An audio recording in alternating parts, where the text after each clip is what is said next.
ജീവിതത്തിലെ പല കുഴപ്പങ്ങളും കാരണം ഒരിക്കലും മനസ്സമാധാനം കിട്ടാൻ പോകുന്നില്ല എന്ന് നിങ്ങൾക്ക് തോന്നിയേക്കാം. എന്നാൽ ശരിക്കും സമാധാനം എന്നത് നിങ്ങളുടെ ചുറ്റുപാടുകളെ നിയന്ത്രിക്കുന്നതിലല്ല, മറിച്ച് അവയോട് നിങ്ങളെങ്ങനെ പ്രതികരിക്കുന്നു എന്നതിലാണ് ഇരിക്കുന്നത്.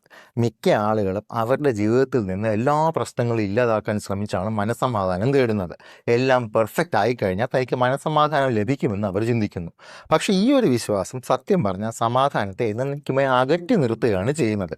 ശരിക്കും സമാധാനം വരുന്നത് ഈ പ്രശ്നങ്ങളോട് പ്രതികരിക്കുന്ന രീതി മാറ്റുന്നത് വഴിയാണ്.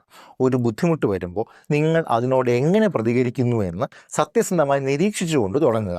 നിങ്ങൾ ആങ്സൈറ്റി ഒന്ന് ഫ്രീസ് ആവുകയാണോ, അതോ പ്രശ്നത്തിനെതിരെ പോരാടുകയാണോ, അതോ അതിനെ നിയന്ത്രിക്കാൻ ശ്രമിക്കുകയാണോ? ഇനി അടുത്ത തവണ ഒരു പ്രശ്നം ഉണ്ടാകുമ്പോൾ അത് ശല്യം ഉണ്ടാക്കുന്ന ഒരു അയൽക്കാരനോ നിങ്ങളുടെ ലൈഫ് പ്ലാനിലുണ്ടായ മാറ്റമോ ആകട്ടെ, അതിനെ മാറ്റാനോ അതിനെതിരെ പോരാടാനോ ശ്രമിക്കരുത്.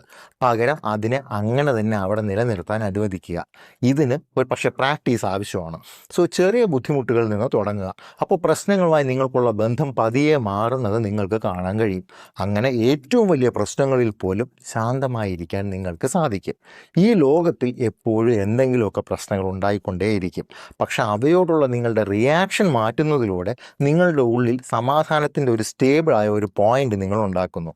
അതായത് പ്രശ്നങ്ങൾ ഇല്ലാത്ത അവസ്ഥയല്ല, മറിച്ച് ഏത് ബുദ്ധിമുട്ടിലും സ്റ്റേബിളായി സ്ട്രോങ് ആയി ഇരിക്കാനുള്ള കഴിവാണ് യഥാർത്ഥ മനസ്സമാധാനം.